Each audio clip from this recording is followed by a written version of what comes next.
CEO का बेटा गिरफ्तार।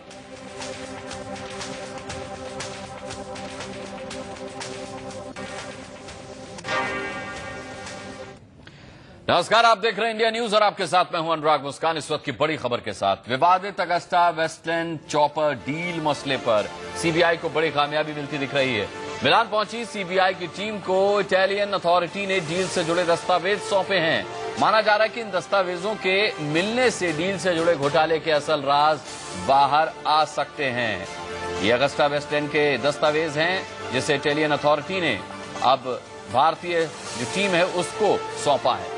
समझा जाता है कि इन दस्तावेजों से डील के कई ऐसे राज सामने आ सकते हैं जिससे कि इस पूरे मामले की जांच में काफी मदद मिल सकती है। इटली की अथॉरिटी ने ये दस्तावेज सौंपे हैं।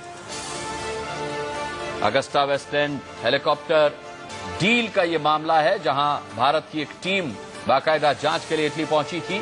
पहले हालांकि इटली ने साफ इनकार किया था कि वो इस बाबत कोई भी जानकारी भारत को नहीं देगा, लेकिन अब खबर ये कि सीबीआई को इटली के मिलान में कुछ दस्तावेज मिले हैं जो इटालियन अथॉरिटी की तरफ से उनके सुपुर्द किए गए हैं चॉपर डील मामले में। अब इन दस्तावेजों से काफी कुछ मदद मिल सकती है इस मामले की जांच में। कई राज ऐसे चॉपर डील मामले से जो अब इन दस्तावेजों की मदद से खुल सकते हैं।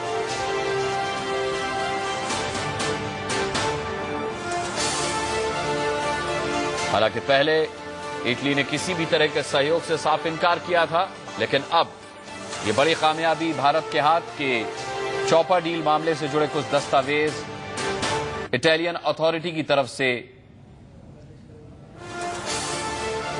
भारत के हाथ लगे। हमारे पॉलिटिकल एडिटर मनीष अवस्थी इस वक्त हमारे साथ जुड़ रहे हैं। क्या मनीष, ये वही दस्तावेज हैं जो एक लैपटॉप से बरामद किए गए थे और वो हालांकि क्लीन कर दिए गए थे लैपटॉप से, उन्हें वापस बरामद किया गया था? क्या ये वही दस्तावेज हैं?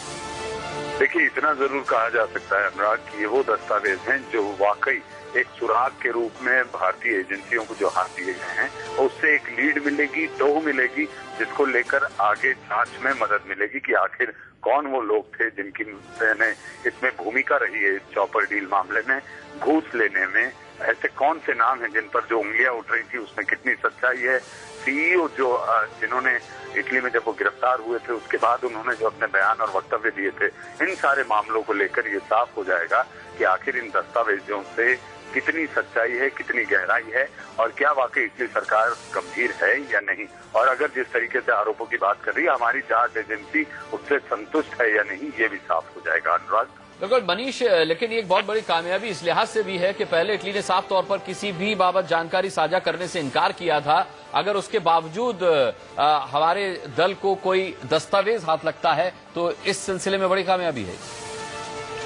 जी, जाहिर सी बात है, हमारी जब एजेंसी सीबीआई के लोग और अधिकारी अगर जाते हैं और वहां पर ये सारी चीजें उनके हाथ लगती हैं तो ये एक अहम जानकारी के साथ साथ खबर को आगे बढ़ाने में, खबर के साथ साथ इसमें जो जांच एजेंसी जांच कर रही हैं उनको मदद मिलेगी कि आखिर इन दस्तावेजों में किसके नाम निहित है और इन नामों को लेकर क्या जांच आगे बढ़ेगी, किस तरीके से बढ़ेगी कि या केवल एक ये कहे कि आरोप लगाने के तहत केवल ये नाम थे।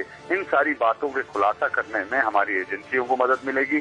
सरकार की स्थिति साफ होगी, सरकार अपना पक्ष साफ तरीके से रखना चाहेगा कि क्या वाकई ये जो डील थी, इस डील में घूस दी गई, भ्रष्टाचार हुआ नहीं हुआ, इन सारी बातों को लेकर खुलासे जरूर होंगे और एजेंसी भी इन दस्तावेजों को हाथ में रखकर अपने आप को काफी मजबूत पा रही होगी। अनुराग जी बिल्कुल मनीष, बहुत बहुत धन्यवाद इस तमाम जानकारी के लिए। अगस्टा वेस्टलैंड डील से जुड़ा यह मामला है जिसके दस्तावेज सीबीआई को मिले हैं। सीबीआई का एक दल वहां पहुंचा हुआ था और इटालियन अथॉरिटी की तरफ से ये दस्तावेज उसे मिले हैं जिससे कि कई राज इस पूरे मामले पर खुल सकते हैं। अजीत श्रीवास्तव भी हमारे साथ इस वक्त जुड़े, हमारे संवाददाता। अजीत, ये एक बेहद अहम पहलू होगा इस पूरी जांच का कि दस्तावेज जो हाथ लगे हैं उससे कई राज अब खुलेंगे। बिल्कुल साफ तौर पर है अनुराग, जिस हिसाब से सीबीआई की टीम वहां पे गई हुई थी, सीबीआई की टीम जाने के बाद से जो इटालियन की तरफ से डॉक्यूमेंट मिले हैं उससे कहीं न कहीं मिनिस्ट्री ऑफ डिफेंस पे एक सवाल खड़ा होता है कि इस डील के अंतर्गत जो लोग शामिल थे उनके नाम सामने आ चुके हैं। अब उनके सामने के बाद से आने वाले खुलासे क्या होते हैं, उसके हिसाब से आगे होगी, ये देखने वाली बात होगी मुस्कान। लेकिन अभी जो है सबसे बड़ी बात कि उन लोगों के, तमाम लोगों के नाम डील में जितने लोग जुड़े हुए हैं, उन सभी लोग के दस्तावेज सीबीआई लेके वापस आ चुकी है। अनुराग, बहुत बहुत धन्यवाद अजीत इस तमाम जानकारी के लिए आपका।